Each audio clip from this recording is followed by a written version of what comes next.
사람들이 예수님을 믿고 나서 이 능력 있는 삶을 살아야 되는데 또 그렇지 못하겠는 모습들을 보죠. 분명히 예수님께서 성령을 너에게 줄 거다라고 이렇게 말씀하시고, 그 성령을 받은 자는 권능을 받고 또 그런 삶을 살 것이다라고 분명히 말씀을 하셨는데, 근데 우리 신앙생활을 하다 보면은 그런 삶이 어떤 능력 있는 삶, 권능 있는 삶, 그런 삶이 우리 삶 가운데 잘 펼쳐지지 않는 모습을 우리가 볼 수가 있죠. 이유가 뭘까라고 생각해보니까 우리가 믿는 이 기독교, 우리가 믿는 이 말씀, 우리가 믿는 이 하나님을 그냥 종교식으로 접근해서 그러지 않을까라는 그런 생각이 듭니다. 그래서 종교라 하면은 어떤 신의 존재를 자기가 인정하는 것이고, 그 신을 통해서 그 신이 나에게 생사화복을 주는 그런 신으로, 그런 존재로 우리가 또 알고 있는데, 그래서 그 신이 나에게 생사화복을 주는 신이니까 내가 어떻게 그 신께 잘 보여서 그 복을 얻어내려고 하는 그런 모습들이 굉장히 많이 있죠. 그래서 어떤 자기의 노력으로 하는 그런 모습들이 있는데, 그게 바로 종교라는 것이죠. 제가 어렸을 때 저희 집에는 매일 명절 때 명절 전날, 그다음에 대보름 전날이면은 꼭 저희 어머니가 장독대에다가 깨끗한 정수물을 떠놓고 떡을 내놓고 그냥 절하는 모습은 보지 않아요. 그냥 떠놓고 이렇게 뭐 고개 숙이는 모습. 그 다음에 집 뒤에, 뒷곁에 집 뒤에도 귀신이 도는다고 그래서 그 집 뒤에도 그런 제물을 해놓기도 하고, 또 대문 앞에도 그런 제물을 해놓기도 하고, 보름날은 사거리에, 왜 그 사거리에 했는지 잘 모르겠어요. 삼거리도 아니고 꼭 사거리에 볏짚을 이렇게 십자가로 해놓고 그 위에 음식을 해놓고, 그게 돈 10만 원을 넣어놓은 것도 아니고 몇백 원 이렇게 얹어 놓는 모습을 봤어요. 그래서 저희는 이때가 돈 벌 때다라고 사거리마다 다 돌아다니면서 돈을 다 수거했던 기억이 있습니다. 근데 저주를 받지 않았어요. 이제 그게 바로 종교 그런 모습을 갖게 되는 거죠. 우리가 예수님을 믿으면서도 왜 하나님의 능력 있는 삶을 살지 못하는가? 바로 그런 종교심으로 다가가기 때문에 그런 능력의 삶을 우리가 살지 못한다는 것이죠. 그래서 이 땅에 태어난 사람들은 그 시대가 아니더라도 이 땅에 태어난 사람들은 모두 다 그런 것들을 경험했기 때문에, 어떤 종교성을 경험을 했기 때문에, 그래서 나름대로 그 종교의 경험을 하고 신앙생활을 한 사람일지라도 그런 종교성을 갖고 있기 때문에 기독교 자체로 들어와서도 종교성으로 우리가 접근하는 그런 경험들이 굉장히 많이 있는 것을 볼 수가 있고요. 그래서 그것을 벗어나지 못한다면, 그런 그런 종교성을 벗어나지 못한다면 우리가 능력 있는 삶을 살 수가 없습니다. 그래서 우리는 기독교는 종교가 아니라는 거죠. 어떤 종교심으로, 종교성으로 하나님께 복을 얻어내려고 하고, 어떤 나의 열심으로 하나님에게 인정받으려고 하는 그런 기독교가 아니라는 것이죠. 기독교는 바로 뭐냐면 우리 안에 주신 성령님이 함께 거하시는 것. 우리와 함께, 우리를 통해 사는 삶이 바로 기독교입니다. 하나님이신 분이, 그 신이 멀리 하늘에 있고 어떤 높은 곳에 있는 분이 아니라 그 하나님께서 성령의 하나님을 우리에게 보내주셔서 우리와 함께 거니시는 것, 우리와 함께 사시는 삶이 바로 다른 종교와 달리 기독교는 종교가 아니고 바로 기독교라는 것이죠. 나와 함께 사시는 분, 멀리 계신 분이 아니고 떠나고 계신 분이 아니고 그런 것이죠. 그래서 우리가 기독교라면 우리가 종교가 아니고 내 안에 살아계신 하나님의 나를 통해서, 우리 인간을 통해서 사시는 것, 그 본질을 갖다가 우리는 기독교라라고 이렇게 부를 수가 있고요. 그것이 바로 우리 신앙생활이다라고 볼 수가 있습니다. 제가 트럼프 대통령 취임을 할 때 제가 좀 영상을 봤는데 한번 제가 연설문에서 앞에 부분에 제가 굉장히 많이 감동을 받았어요. 이제 이분이 좀 해석을 해줬는데 이것을 제가 어떻게 보냐면은 앞뒤 다 자르고 오프닝입니다. 네, 여기까지. 제가 통역을 잘했죠. 이분은 지식의 칼 제가 좋아하는 분인데 이분 크리스찬인데 좀 날카로우신 분입니다. 통역도 잘하셨고 그 통역을 저는 복음의 관점에서 다시 제가 이게 우리 새로운 피조물의 정체성이 아닌가, 이게 새로 거듭난 나의 어떤 자아상이 아닌가, 하는 게 나에게 주신 그 능력이 아닌가라는 이걸 듣고 제가 너무나 놀랬고 너무나 힘이 났어요. 그래서 우리 성도들에게 이걸 얘기해 줘야 되겠다라고 했는데 지난주 하려다가 제가 잊어버렸어요.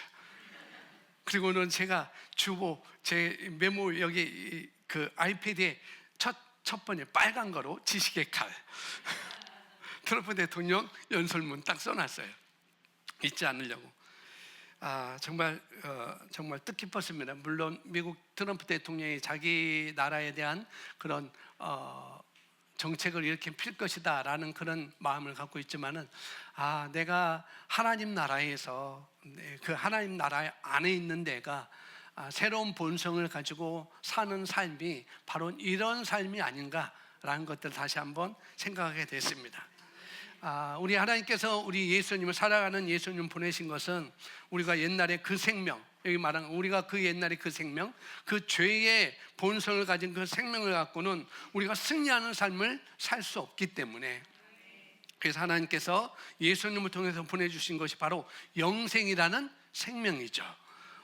요한복음 10장 10절에 나오는 것처럼 내가 양으로 생명을 얻되 더 풍성히 얻게 하려 함이라. 이 생명, 이 영생을 보내주신 것이 바로 하나님이라는 거죠. 그래서 하나님의 생명은 바로 영생이라는 것을 우리가 또 알 수가 있습니다.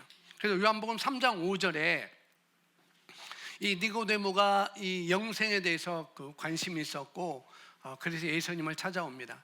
그때 내가 어떻게 하면은 그 영생을 얻을 게 있습니까? 내가 어떻게 하면은 하나님 나라에 들어갈 수 있을까요? 영생을 얻을 수 있을까요? 라고 이렇게 질문하니까 예수님께서 말씀하면 사람이 물과 성령으로 나지 아니하면 하나님 나라에 들어갈 수 없느니라. 사람이 물과 말씀과 성령으로 나지 아니하면, 하나님의 말씀과 성령으로 너희가 거듭나지 아니하면 너는 하나님 나라에 들어갈 수 없지라고 이렇게 말을 해요. 그러면서 육으로 난 것은 육이요 영으로 난 것은 영이니 내가 내게 거듭나야 하겠다는 말을 놀랍게 여기지 말라라고 예수님이 말씀하셔요. 거듭남에 대해서 예수님이 이 3장에서 이렇게 말씀을 하고 계시는데, 예수님이 물과 성령으로 거듭나지 아니하면 하나님 나라에 들어갈 수 없다 이렇게 얘기를 했고, 육으로 난 것은 육이고 영으로 난 것은 영이다 라고 이렇게 말합니다. 니고데모는 그래서 이 거듭나야 하겠다, 내가 거듭나야 하겠다 이 말을 이해하지 못했습니다. 어떻게 사람이 이렇게 장성한 내가, 그때 아마 이 니고데모도 약 한 30세, 예수님이 30세부터 이 하나님의 이 공생의 사역을 시작했으니까 아마 니고데모도 그 전후가 되지 않을까라는 그런 생각을 갖고, 그래서 니고데모가 이렇게, 어떻게 사람이 두 번 태어날 수 있습니까? 이렇게 내가 장성한 내가 어떻게 어머니 자궁 속에 다시 들어가서 모태에 들어가서 어떻게 다시 태어날 수 있습니까? 도저히 그럴 수 없습니다 라고 이 니고데모는 자연적인 영역에서 이해할 수가 없었던 거예요.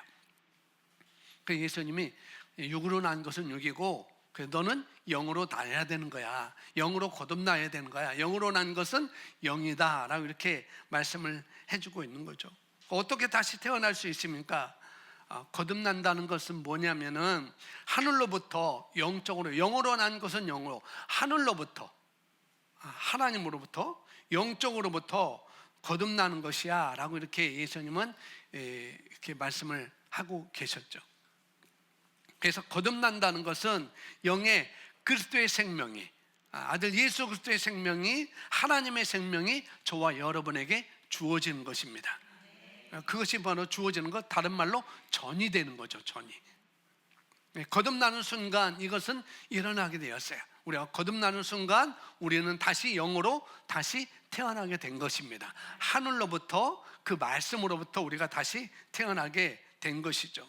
그래서 우리가 거듭날 때 하나님의 생명과 이 본성이 우리 안에 전이 되는 것입니다. 그래서 새로운 본성으로 사는 방법이 무엇인가, 그걸 우리가 함께 보자는 것이죠. 그래서 그 하나님의 생명과 본성을 알고 우리가 의식하는 것이 굉장히 중요합니다.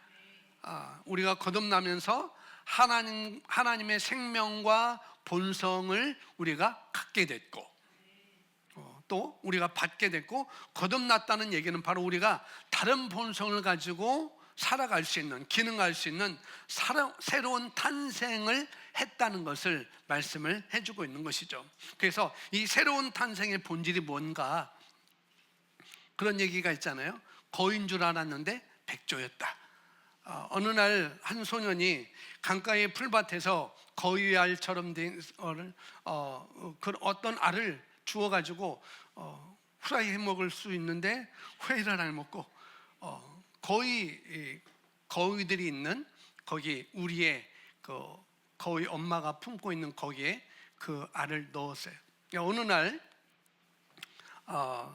몇 줄의 다른 새끼 거위들과 이 소년이 넣었던 이 알도 태어납니다.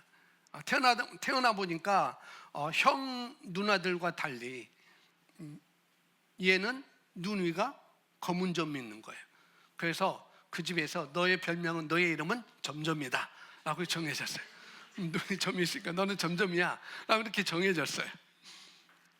그렇게 그 거위의 가족 안에 사랑을 받고 이렇게 살아가는 가운데, 이게 어느 날 하늘에서 들려오는 자기 울음소리와 똑같은 소리가 들려지고, 자기 모습과 똑같은 백조들이 날아가는 거 보면서 나의 본성은 백조구나. 자기와 똑같은 모습을 보고 자기와 똑같은 소리를 내는 그 날아가는 백조를 보면서 이 자기도 모르게 날개짓을 하고, 날개짓을 하니까 땅에서 발이 떨어지고 또 올라가는 거예요. 근데 불현듯이 나를 사랑했던 우리 가족들, 형 누나들 생각하니까 갈 수가 없어서 다시 백조는 내려옵니다. 그리고 시간마다 자기의 어떤 모습과 똑같은 그런 백조들, 그 소리를 내는 백조들이 날아갈 때, 자기는, 이 어린 백조는, 이 성장한 이 백조는 자기의 본성을 감춥니다. 나를 사랑하는 이 거위 가족이 있지. 우리 엄마가 있지. 거위 엄마, 거위 아빠, 거위 형, 거위 누나들이 있지. 이 백조는, 이 점점이는 자기가 날아갈 수 있는데, 하늘을 볼 때마다 자기의 날개를 다 그냥 접어버리고 아예 하늘을 쳐다보지 않는 것이죠. 나를 이렇게 사랑했던 가족들이 있는데, 거위 가족은 이 백조, 이 점점이에게 말합니다. 한번 가봐. 내년 봄에 다시 오면 되잖아. 내년 봄에 다시 오면 되지. 그러니까 미운 오리 새끼와 전혀 다른 거예요. 내년에 다시 오면 되지. 한번 너도 날아가 봐. 너와 똑같은, 너의 울음소리, 너의 모습과 똑같은 저들을 따라 너도 한번 가봐라 라고 할 때, 이 백조는 거기서 용기를 얻어서 자기 본성에 의해서 날개짓을 하고 공중으로 날아가면서 집에, 땅에 있는 날지 못하는 거위 가족을 향해서 꽥꽥이 아니고 백수 소리를 내면서 하늘로 올라갑니다. 점점이의 본성. 나를 그동안 품어줬던 그 거위 가족을 볼 때는 내가 이들을 떠날 수 없지만은, 그러나 이 거위 가족은 너의 본성이 그거야. 너의 본성이 그거야. 너는 그래서 내년 봄에 다시 오면 되지 않냐. 한번 날아가 봐라 해서 이 점점이는 성공적으로 자기 본성을 찾아서 그 날아가는 백조들의 뒤를 따라서 날아가는 그런 백조의, 거위인 줄 아는데 백조의 이야기가 있습니다. 점점. 그러니까 본성은 바로 그렇다는 거죠. 내가 숨길 수 있다고 해서 그게 숨겨지는 게 아니고 그 본성은 어느 순간에는 다 나타나게 되어 있다는 거죠. 그러니까 우리가 새로운 본성으로 사는 방법이 그러면 어떤 것인가? 나는 새로운 이 새로운 피조물, 거듭난 새 영, 거듭난 나가 누구인지를 우리가 알고 의식하는 것이 매우 중요한데, 그러면은 그것을 어떻게 내 삶 가운데 내가 어떻게 그걸 더 인식하고 알고 이 점점이처럼 그렇게 내가 살아갈 수 있을까? 또 내 주위에 있는 이 거위 가족들처럼 그 자기 본성을 숨기고 있는 이 백조, 이 막내 점점이를 향해서 너의 본성은 그거잖아. 한번 날아가 봐. 내년 봄에 다시 오면 되지. 내년 봄에 우리가 다시 만나면 되지. 라고 격려해주고 그 본성을 찾을 수 있게 해주는 거위 가족처럼, 내가 그런 본성을 알았다면 내 주변에 있는 그런 사람들에게도 너의 본성은 이거야. 너의 본성은 이거니까 너도 충분히 그렇게 살 수 있어라고 격려해주고 권면해주고 그렇게 살 수 있도록 사랑해주는 것. 그게 바로 저와 여러분의 본분이라는 것이죠. 나만 그렇게 사는 것이 아니라. 그래서 이게 바로 우리 거듭난 우리 새 생명을 가진 우리들의 모습이 아닌가. 그래서 이렇게 새로운 본성으로 살아가는 데 있어서는 굉장히 중요한 것이, 지난 시간에 우리가 우리 마음밭에 대해서, 우리 심령의 밭에 대해서 말씀을 들었는데요. 결국은 우리가 왜 이 새로운 본성으로 우리가 살지 못하는가? 결국은 다른 것이 아니라 우리 마음밭의 문제라는 것이죠. 우리 심령의 문제다라고 이렇게 밭을, 그래서 우리가 기경해야 된다. 우리 밭을 가꾸어야 된다, 다루어야 된다라고 이렇게 말씀을 드렸고요. 그래서 마지막에 우리가 지난주 마지막에 새로운 본성으로 기능한다라고 우리가 말씀을 마지막에 드렸어요. 새로운 영으로 기능한다 그랬는데, 영은 감각도 없어요. 감각. 혼은 우리의 감각이 있어요. 우리 육신도 감각이 있습니다. 옆에 사람 한번 꼬집어 주실래요? 감각이 없으신 분. 우리 다 감각이 있어요. 그리고 누가 나에게 싫은 소리 하면은 또 감정이 또 나오게 되는 것이죠. 우리는 다 그런 감정이. 근데 영은 감각도 없어요. 근데 어떻게 영으로 기능하는지 이렇게 우리가 생각해요. 내는 영은 감각도 없는데 누가 나를 꼬집어 아이야 하고 한 대 줘박을 수 있고, 그런데 영은 도대체 이것이 안 되니 어떻게 영으로 기능하는 건가 우리가 궁금해하고 의아할 수 있다는 거죠. 그래서 우리가 영으로 기능한다라고 말하는 것은 혼으로 기능하게 되면, 우리 감각으로 기능하게 되면, 우리 자연적인 영역의 감각으로 기능하게 되면 우리가 과거에 가지고 있던 생각들이나 또 여러 가지 지식들로 말미암아 우리가 기능을 하게 되는 것이죠. 그래서 우리는 영으로 기능해야 되는 것입니다.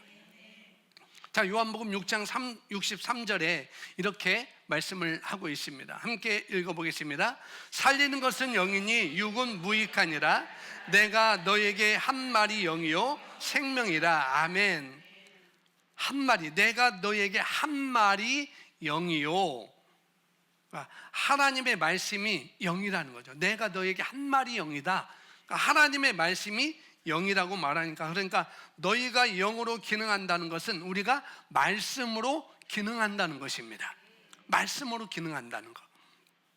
또 다른 말로 영으로 기능한다는 것은 또 다른, 믿음으로 우리가 기능하는 거예요.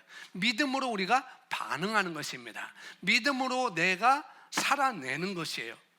그래서 감각적인 영으로 들어가지 않고 하나님의 말씀으로, 하나님의 말씀을 믿음으로 산다는 것을 우리가 영으로 기능한다라고 이렇게 말을 하는 것이죠. 그래서 기본적으로 우리가 이 세 가지를 기억을 해야 되겠는데, 우리가 영으로 기능하면서 내 삶에서, 여러분 삶에서 이미 그리스도 예수 안에서 주신 것들을 밖으로 실제적으로 우리가 나타나는 과정까지, 이 백조가 실제적으로 자기의 어떤 본성을 나타내기까지 어떤 시간이 있었잖아요.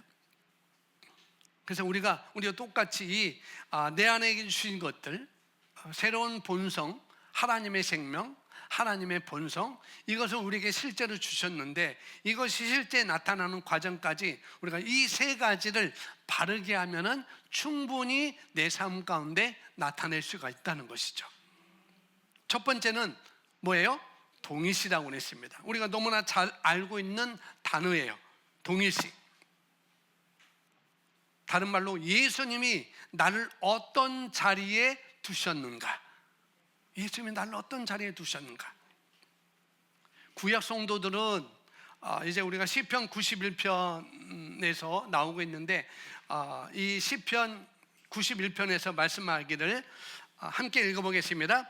지극히 높으신 이의 은밀한 곳에 거하는 자는 전능하신 이의 그늘 아래로 살리로다. 아멘. 지극히 높으신 이의 은밀한 곳에 거하는 자는 어디라고 그랬어요? 지극히 높으신 이의 은밀한 곳. 그래서 우리가 구약의 말씀, 구약의 계시로는 마치 우리가 어려울 때 그냥 피난처 같이, 하나님은 나의 피난처, 시편에 보면은 하나님은 나의 피난처다, 하나님은 나의 요새시다, 하나님은 나의 반석이고 하나님은 나의 산성이다라는 그런 말이 굉장히 많이 나오잖아요. 그러니까 어려울 때 이 다윗의 어려울 때 구약의 이 사람들은 하나님을 나의 그런 산성으로 내가 피할 곳으로, 요새로, 피난처로 이렇게 많이 알았습니다. 그래서 그 하나님께로 피하면 우리가 보호받고 우리는 그런 사랑을 받는 거와 같은 그런 개념으로 시편에 많이 기록을 한 것을 볼 수가 있습니다. 사실 이 구약에 있는 말씀들, 특별히 시편의 이 감동들은 이국적인 예언이 될 수 있어요. 이국적인 예언이죠.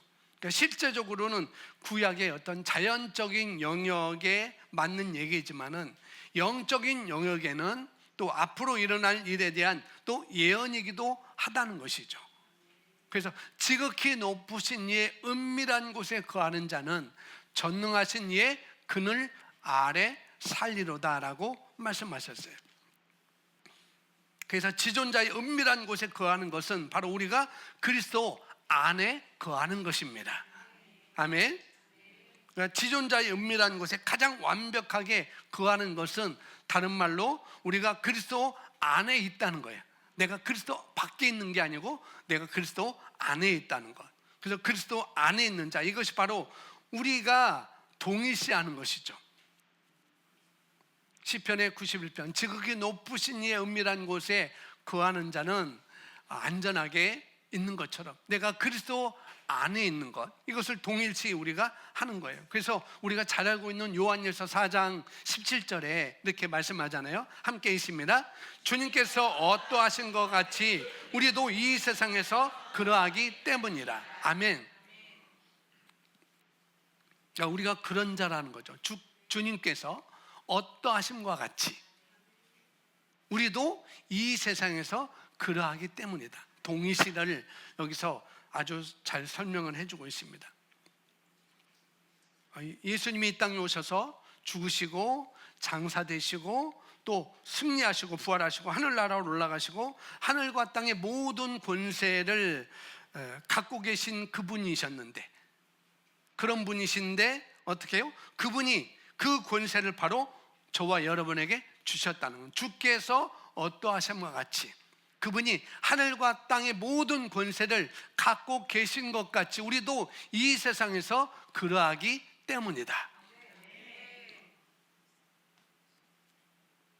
우리가 같은 예수님이 부활하신 예수님의 입장에서 기능하기 때문에 그것이 바로 동일시라는 것입니다. 그래서 이 새로운 본성으로 사는 방법 첫 번째가 바로 동일시라는 거죠.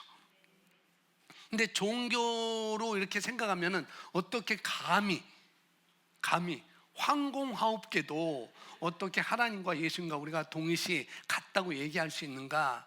그런데 우리는 종교가 아니고 우리는 말씀에 기능하는 사람들입니다. 영으로 기능하는 사람이에요. 말씀이 그렇다고 하면은 그렇게 우리는 여기는 사람들입니다. 그게 바로 동일시인 거라는 거죠.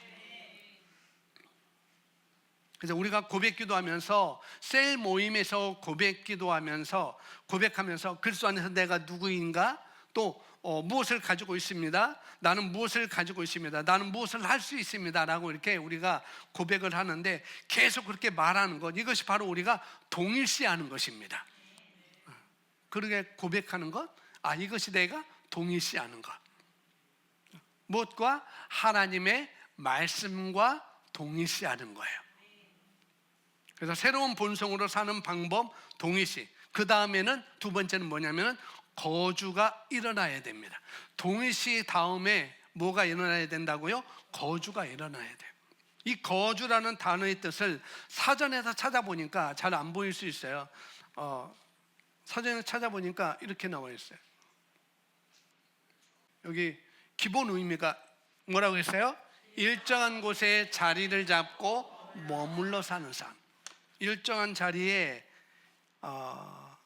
일정한 곳에 자리를 잡고 머물러 사는 사람이 바로 거주라는 것이죠. 거주가 뭐냐? 그곳에 들어가서 사는 것입니다. 그곳에 들어가서 사는 거예요. 들어갔다 나왔다, 들어갔다 나왔다 하는 게 아니고, 고백할 때는 거주하고 들어갔다가 또 밖에서 살 때는 또 나오고, 그런 게 거주하는 게 아니라는 거죠. 들어갔다 나왔다 하는 게 아니라 그곳에 들어가 살아야 되는 거예요. 아멘. 하나하나 그 안에 들어가서 사는 삶입니다. 나의 건강에 대해서 하나님의 말씀에 하나하나 들어가서 내가 사는 것이고, 나의 부요와 재정에 대한 말씀에 내가 하나하나 그 안에 들어가서 사는 것. 들어갔다 나왔다 하는 게 아니라는 거예요. 거주는 그게 아니라는 거예요. 그래서 요한복음 14장 1절에 예수님께서 말씀하시죠. 너희는 마음에 근심하지 말라. 하나님을 믿으니 또 나를 믿어라. 3절에 가서 너희를 위하여 거처를 예비하면 내가 다시 와서 너희를 내게로 영접하여 나 있는 곳에 너희도 있게 하리라.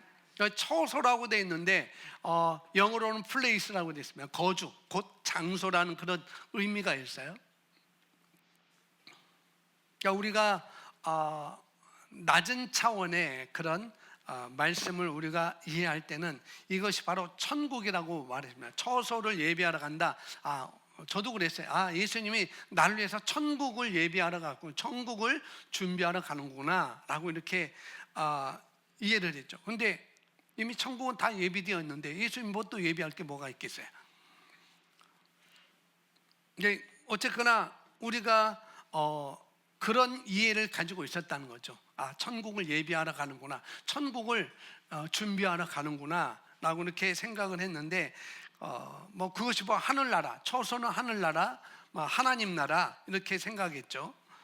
그래서 하늘나라라고 하나님 나라라고 생각하는 것은 아주 초등학생 수준이라고 이렇게 보면 될 거예요. 틀린 말은 아니지만, 그러나 이제 우리가 아는 것은 뭐냐면은 이 처소라는 것은 영어로 place라고 되어 있습니다. place라고 되어 있는데 장소라는 거죠. 거주하는 곳. 그러니까 이 place는 결국 예수님이 죽으시고 부활하심으로 말미암아 우리가 그리스도 안에 있을 수 있도록, 내가 그리스도 안에 있을 수 있도록 그리스도와 내가 하나가 되어서 그 자리에 같이 있을 수 있도록 만들어 놓는 곳이 바로 여기 처소라는 거예요. 그 처소. 그래서 이것이 바로 하나님께서 우리에게 주신 자리이고, 그것이 바로 우리가 머물러야 되는 곳이 바로 그곳이라는 거죠. 그리스도 안에 거하는 것, 그리스도 안에 있는 것, 그것이 바로 이 처소라는 것입니다. 하늘나라도 되겠지만 천국도 되겠지만 지금 살아가는 내 모습은 지금 그리스도 안에 내가 거하는 것. 그래서 18절부터 이렇게 또 이어서 보시면은 함께 읽어볼까요? 내가 너희를 구하러 남겨두지 아니하고 너희에게 오리라. 20절.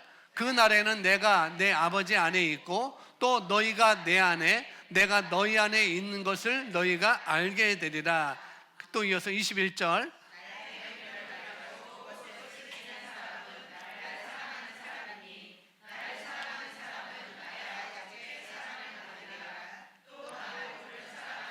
그 사람에게 나 자신을 나타내리라고 하시니라. 23절. 예수님께서 대답하여 그에게 말씀하시기를 나를 사랑하는 사람은 내 말을 지키리니 그러면 그를 사랑하실 것이며 또 우리도 그에게 와서 우리의 거처를 그와 함께 정하리라. 아멘. 23절 마지막에 뭐라 그래요? 그의 거처를, 우리의 거처를 그와 함께 정한다. 우리의 거처, 그 거처를 함께 정한다라는 말이 있습니다. 그래서 바로 우리가 주님을 사랑한다면, 내가 예수님을 사랑한다면 주님의 말씀을, 하나님의 말씀을 지키는 자라야 한다라고 말씀을 하고 있죠. 그러면서 주님께서 아버지와 함께 계신 것처럼 우리 안에 와서 거처를 삼으시고 그곳에 머무르시게 된다라고 말하고 있습니다. 주님을 사랑한다면 주님의 말씀을 지키는 자라야 된다. 그러면 주님께서 아버지와 함께 말씀을 지키는 자가 되어야 된다. 그러면은 아버지와 함께 우리 안에 와서 거처를 삼으시고 그곳에 머무르시게 된다라고 말씀을 하고 있습니다. 그래서 우리가 함께 거주한다는 얘기가 계속 나오고 있죠. 14장 그 이후로 보면. 그래서 우리가 그렇게 하면서 나를 나타낸다. 예수님이 나를 어떻게 해요? 나타낼 것이다 라고 이렇게 말씀을 하셨어요. 그러니까 우리가 알고 있듯이 동일시로 이미 우리가 그곳에 있지만, 동일시로 우리가 말씀 안에 있지만 그곳에 머물고 함께 거주하게 될 때 결국은 나타남이 오게 된다는 것입니다. 동일시만 여기는 게 아니라 또 거기서 내가 그 말씀에 내가 거주하고 있어야 돼요.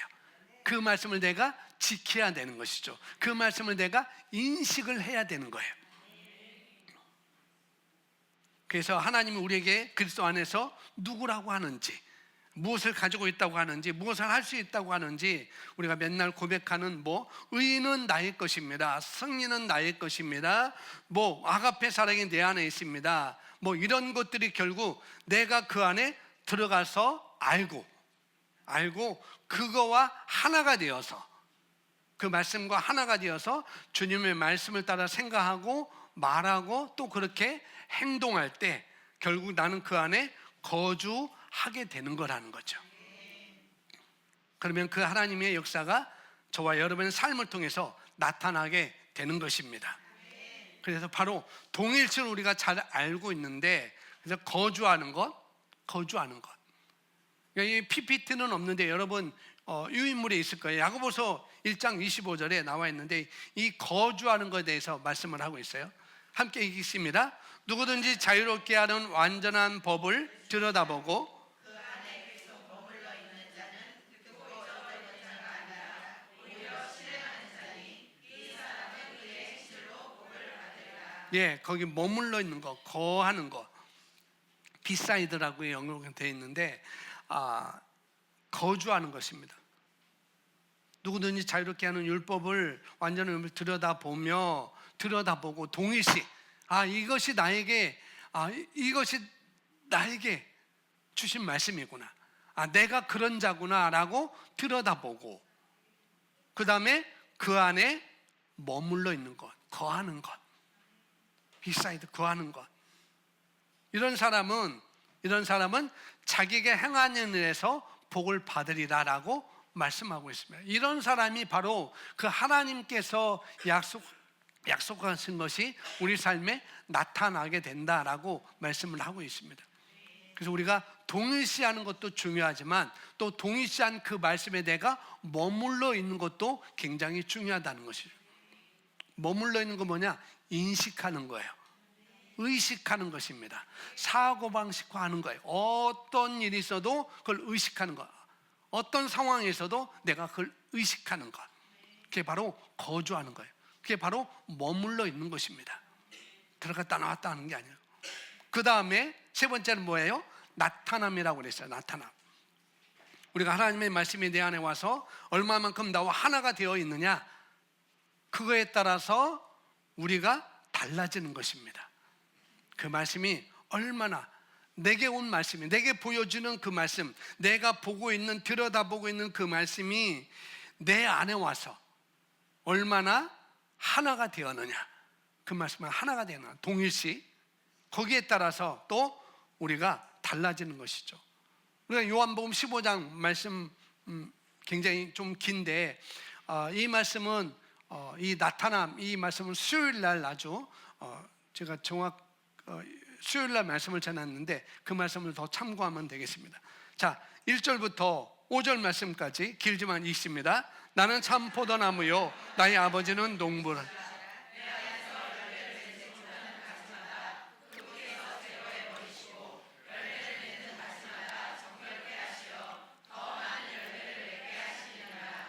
이제 너희는 내가 너희에게 일러준 말을 통하여 깨끗해졌느니라.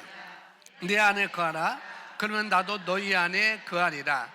가지가 포도나무에 붙어 있지 아니하면 스스로 열매를 맺을 수 없듯이 너희도 내 안에 거하지 아니하면 역시 그렇게 되리라. 나는 포도나무요 너희는 그 가지들이라.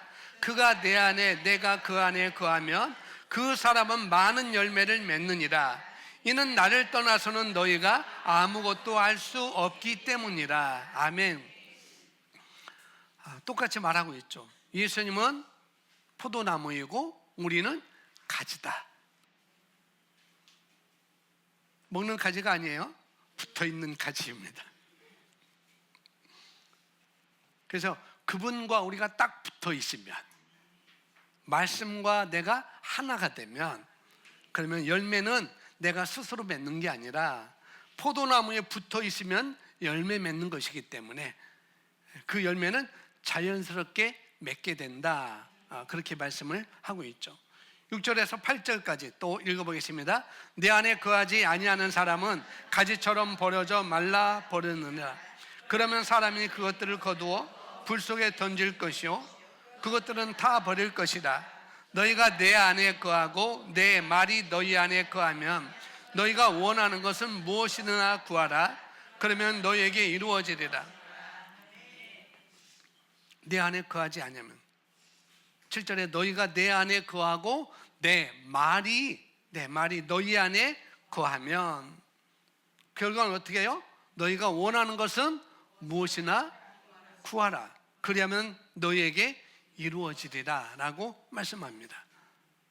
우리가 주님 안에서, 우리가 말씀 안에서 주님의 말씀이, 그 말씀과 내가 하나가 되면 내가 그분 안에 거하고 그분이 내 안에 거하게 되는 것이고, 내가 그분에 거하는 것은 우리가 예수님을 영접하면 우리는 그리스도 안에 거하게 되는 것입니다. 내가 그분 안에 거하는 것이고 그분이 내게 오신 것이죠.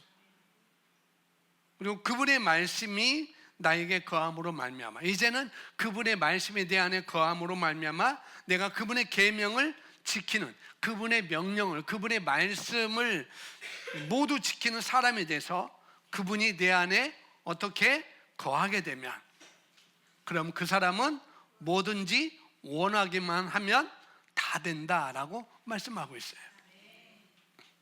근데 우리가 안 됐던 거죠. 말씀은 그런데. 그래서 우리가 동일시하는 것, 그리고 그 말씀에 우리가 거주하는 것, 그러면은 나타남은 저절로 된다라고 말씀을 하고 있는 거예요. 그래서 우리가 영적으로 성장해서 내가 점점점 더 말씀화되도록, 말씀화되는 것입니다. 무엇까지? 내가 생각하는 것까지 이루어지는 것, 이게 바로 원리죠. 그러니까 말씀화가 되면 될수록 우리가 생각하는 것까지, 그 다음에 이루어지는 것까지, 이것은 다 원리인 것입니다. 말씀을 내가 내 삶 가운데 말씀화하고 그걸 내가 그 말씀을 한 것을 내가 생각하고 그러면은 이루어지는 것은 하나의 원리라는 것입니다. 하나님의 원리인 거예요. 그래서 하나님의 말씀은 내가 변화돼서 자연스럽게 나를 통해서 내 삶에 하나님의 위대한 것들을 막 나타내는 것, 그게 바로 하나님이 원하시는 바예요. 아까 우리 영상 봤듯이 그것. 그런데 우리도 우리 자신을 변화시키는 것에는 그렇게 집중하지 않고 그냥 내가 필요한 것을 막 기도해서 얻으려고 하는 것, 그런 접근 자체가 사실은 새로운 피조물로 접근하는 것은 아니라는 거예요. 그럼 비효과적입니다. 우리가 똑같은 거예요. 우리가 기본적인 것, 내가 변화되는 것에는 내가 집중하지 않고 내가 필요한 것을 막 기도해서 하나님을 믿으면 하나님 막 쏟아 부어 주시겠지, 종교 그런 마음으로 가기 때문에 우리가 그런 말씀은 이러함에도 불구하고 우리가 새로운 피조물로 접근하지 않기 때문에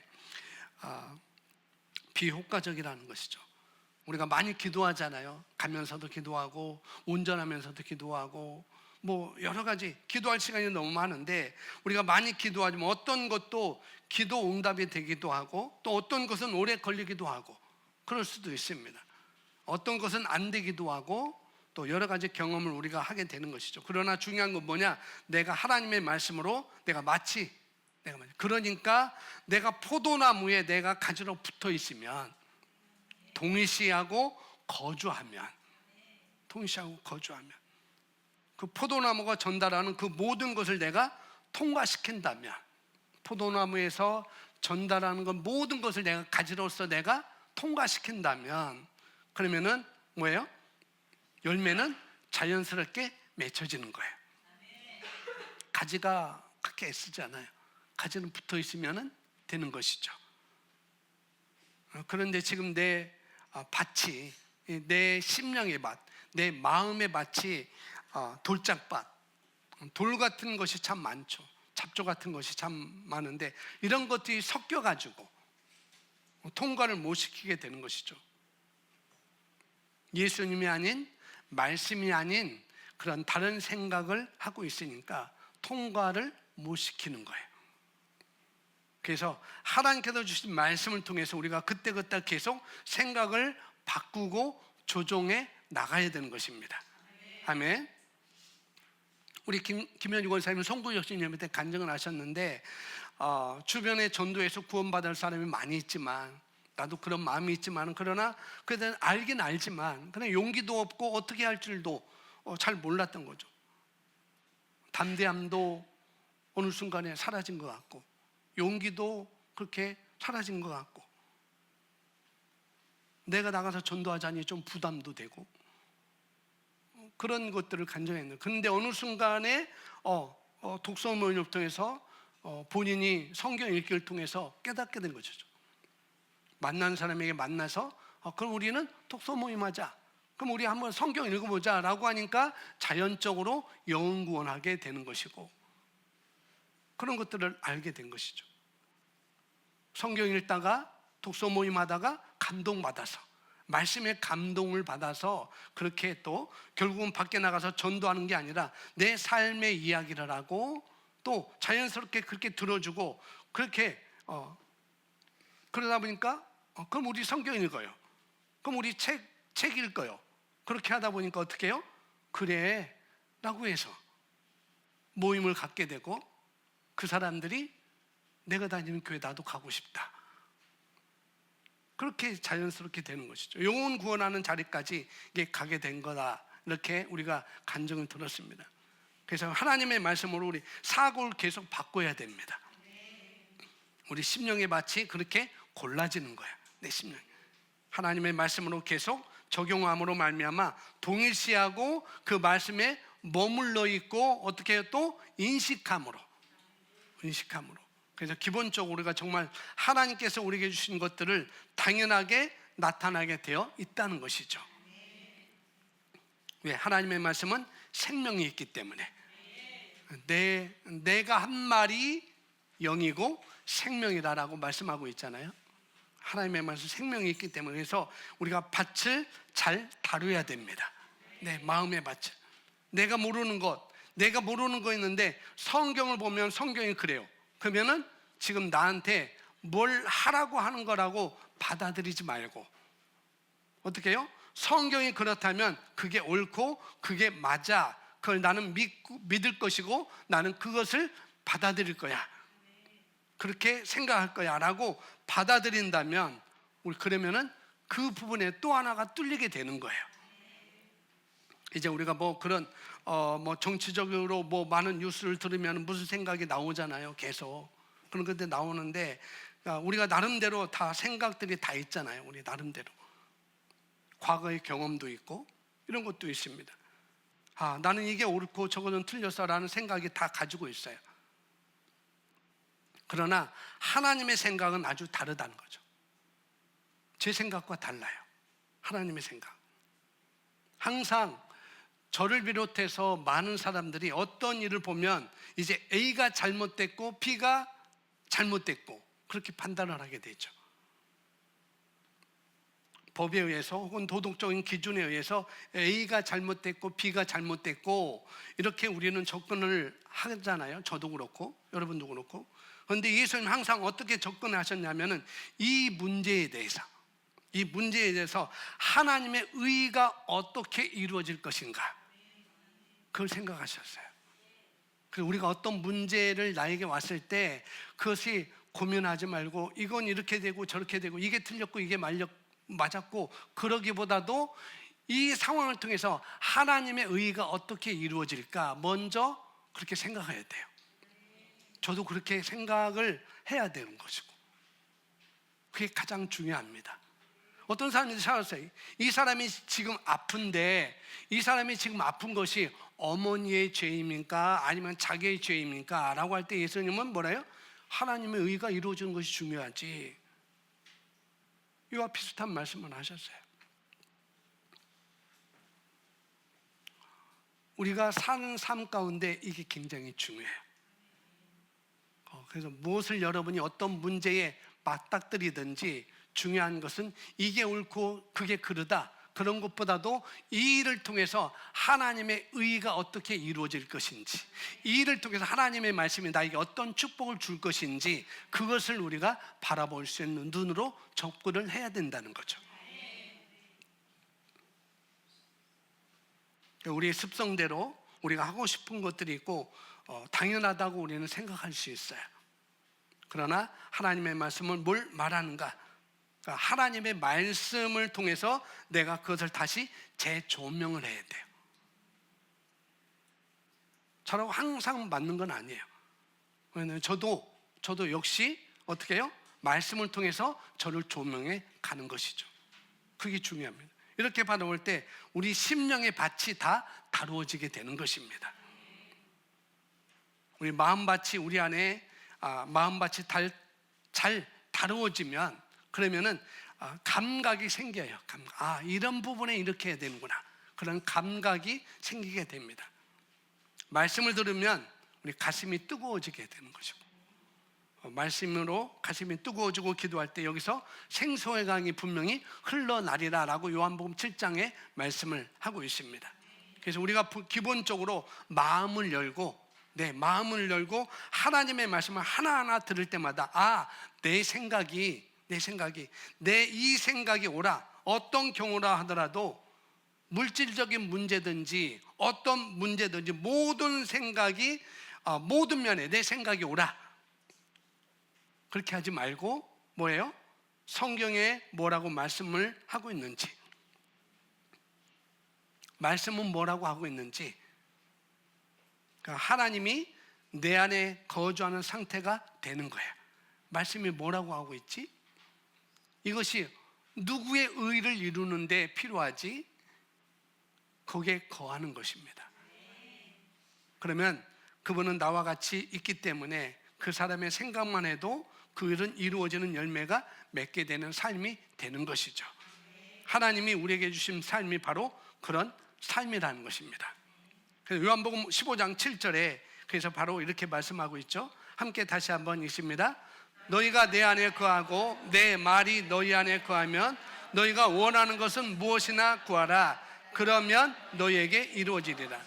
그래서 그분이 우리 안에 거한다는 것, 예수님이 내 안에 거한다는 것, 말씀이 우리 삶의 일부가 돼서, 내 삶의 일부가 돼서 그런 생각을 하고 그렇게 말하고 계속해서 우리가 다루어 가는 거예요. 그렇게 생각하고 그렇게 말하고 그렇게 내가 다루어 가는 것이죠. 그래서 우리가 끝없이 사건이 있을 때마다 우리는 그렇게 다루음을 받아야 됩니다.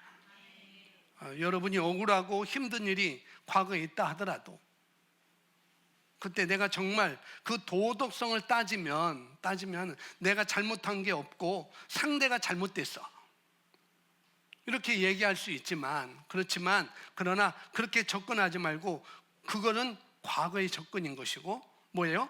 실제적으로 하나님은 이 일이 어떻게 이루어지기를 원하시는가, 그걸 우리가 생각하는 거죠. 그것을 바라보고 내가 그리스도의 마음으로, 그리스도의 심장으로 그들을 생각하고 그들을 축복하고 그들을 용서하는 것뿐만 아니라 축복하는 상태가 될 때, 그럴 때 오히려 우리가 아가페 사랑을 실제로 더 많이 나타나는 삶이 되는 것이죠. 그럴 때 그는 주님의 말씀이 거하는 사람이 되는 것입니다. 저도 그렇고 여러분들이 어려움을 통과하고 그런 상황을 그때 아가페 사랑을 확장해 가지고, 그래서 내가 실행함으로 말미암아 그런 일들이 우리 삶에 계속 일어나야 되는 것입니다. 오늘 우리가 기본적 내용을 함께 나누는데요, 그리스도와 내가 동일시되는 것, 그리고 그분의 말씀이 내 안에 거하는 것. 그러면 당연히 그 말씀하신 대로 그것이 우리 삶에 나타나게 된다. 결국은 다 내 마음밭의 문제라는 거죠. 밭의 문제를 다 다루고 어둠이 있을 때마다 빨리빨리 우리가 다뤄야 돼요. 습관을 들여야 되고 훈련을 해야 됩니다. 이 세상 모든 것을 그렇게 우리가 훈련을 해야 되는 것이죠. 누군가에겐 안 좋은 감정이 있으면 빨리빨리 성경으로 돌아가서 어떻게 해요? 성경 말씀으로 다시 재정립하고 풀고, 그 다음에 용서하고 축복하고 빨리빨리, 그것도 빨리빨리 뭔가 말하고 재정립하는데 내 마음이 꺼림칙하다, 내 마음이 꺼림칙해, 그러면 얼른 체크하는 거예요. 그 부분을 체크하는 것입니다. 아, 이건 잘못된 일이구나 라고 빨리 조정하고, 이렇게 하면 우리가 우리 마음밭을 잘 다루는 것입니다. 아멘. 그러면 놀라운 생명력이 우리 안에 있고 영으로 우리는 기능하게 되는 거라는 거예요.